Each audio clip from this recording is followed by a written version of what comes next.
Hi అండి. Welcome back to cook with Manju. ఇవాళ మనం రాఖీ స్పెషల్ నేతి బెల్లం సున్నుండలు ప్రిపేర్ చేసుకుందామండి. ఎదిగే పిల్లలకు చాలా మంచివి ఈ సున్నుండలు అయితేనంటే ఎలా చేయాలో చూద్దాము. ఇక్కడ 1.5 కప్పు దాకా మినపప్పు తీసుకుంటున్నానండి. సేమ్ కప్పుతోటి 1/2 కప్పు దాకా పొట్టు మినపప్పు కూడా తీసుకోవాలి. మీరు కావాలంటే 2 కప్పుల దాకా పొట్టు మినపప్పు తీసుకోవచ్చు, లేదంటే 2 కప్పుల దాకా నార్మల్ మినపప్పుతో కూడా చేసుకోవచ్చు. ఈ విధంగా ఈ 2 కలిపి మనకు ఒక 2 కప్పుల దాకా తీసేసుకున్నాం కదా. ఇవి ఒక బౌల్లోకి వేసుకొని కాసేపు పక్కన పెట్టేసుకుందాము. ఇప్పుడు చిన్న కప్పుతోటి బాదాము, అలాగే అదే కప్పుతోటి కాజు కూడా తీసుకోవాలి. ఇప్పుడు ప్యాన్ పెట్టేసుకొని ఒక 2 స్పూన్ల వరకు నెయ్యి వేసుకోండి. నెయ్యి కాస్త కరగనివ్వండి. నెయ్యి కరిగిన తర్వాత ఇందులోకి మనం తీసుకున్న బాదాం వేసుకోవాలి. బాదాం పచ్చిదనం పోయి కొంచెం కలర్ చేంజ్ అయ్యేంత వరకు వేపుకోండి. ఇలా వేగిన తర్వాత ఇప్పుడు ఇందులోకి కాజు వేసుకొని వేపుకోవాలి.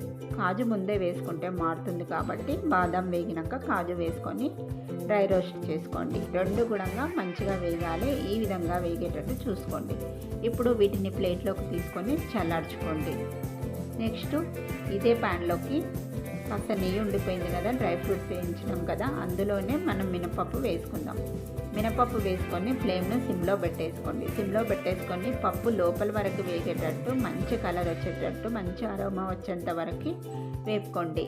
పప్పు ఇలా వేగాలి. ఒక 5 నిమిషాల టైం అయితే పడుతుందండి. ఇప్పుడు ఇందులోకి ఒక 2 టేబుల్ స్పూన్స్ వరకు రైస్ వేసుకోండి.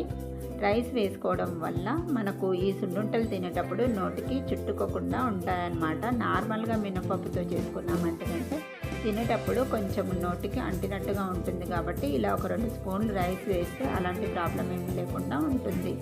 ఇప్పుడు వీటిని ఒక ప్లేట్లోకి తీసుకుందాము.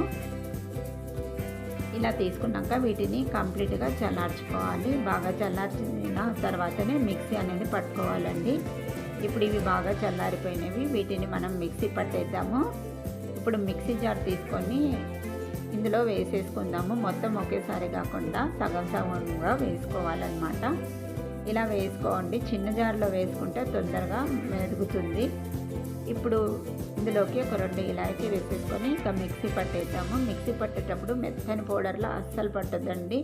లైట్గా రవ్వ తగిలినట్టుగా ఉండాలి. అప్పుడే సున్నుండలు అనేది టేస్ట్గా ఉంటాయి. ఇప్పుడు ఇలా మిక్సీ పట్టుకున్న తర్వాత దీన్ని అంతా కూడా ఒక ప్లేట్లోకి వేసుకుందాం. మిగతా పప్పును కూడా ఇలాగే మిక్సీ పట్టేద్దాము. మిక్సీ పట్టుకొని అంతా ఇలా ప్లేట్లోకి వేసేసుకుందాం. తర్వాత వేయించి పెట్టేసుకున్న డ్రై ఫ్రూట్స్ ఉన్నాయి కదా, వీటిని కూడా మిక్సీ పట్టుకోవాలి. ఎక్కువసేపు మిక్సీ పట్టకండి, ఆయిల్ రిలీజ్ అవుతుంది. ఇలా పొడి పొడిగా మిక్సీ పట్టుకుంటే సరిపోతుంది. ఇప్పుడు దీన్ని కూడా ఈ మినప్పిండిలో వేసేసుకుందాము. ఇలా మినప్పిండిలో వేసేసుకున్న తర్వాత ఒకసారి కలుపుకోవాలి. మిక్సీ పట్టినప్పుడు పిండి కొంచెం వేడిగా ఉంటుంది కదా, లైట్గా అక్కడక్కడగా ఉంటలుగా ఉంటాయి కాబట్టి ఒకసారి కలిపేసుకోండి.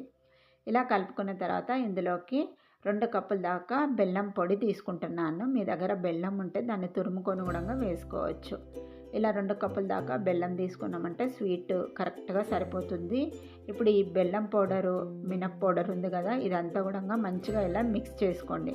మంచిగా ఇలా మిక్స్ అయిన తర్వాత దీన్ని మళ్ళీ ఒకసారి మిక్సీ జార్లోకి వేసుకొని లైట్గా ఒకసారి మిక్సీ పట్టుకుంటే బాగుంటుంది. దీన్ని కూడా ఎక్కువసేపు అయితే పట్టకండి, మిక్సీ లైట్గా పట్టుకుంటే సరిపోతుంది.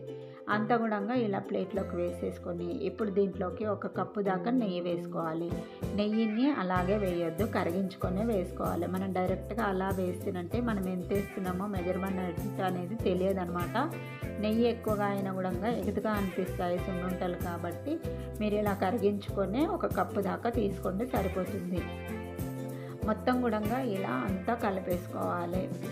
మంచిగా నేతితోటి కలుపుకున్న తర్వాత ఇప్పుడు మీకు కావాల్సిన సైజులో సున్నుండలు అనేది చుట్టుకుంటే సరిపోతుందండి. మరీ చిన్నవిగా కాకుండా పెద్దవిగా కాకుండా ఇలా చుట్టేసుకోండి, బాగుంటుంది. చాలా చాలా టేస్ట్గా ఉంటాయండి ఈ సున్నుండలు అయితేనంటే. చాలా ఇష్టంగా తింటారు పిల్లలు అయితేనంటే. పిల్లలకు చాలా మంచి బలం కూడా ఇవి. ఈ విధంగా సున్నుండలు అయితే చుట్టేసుకోండి. మరి వీడియో నచ్చితే తప్పకుండా సబ్స్క్రైబ్ అయితే చేసుకోండి. అలాగే లైక్ అయితే ఇవ్వండి.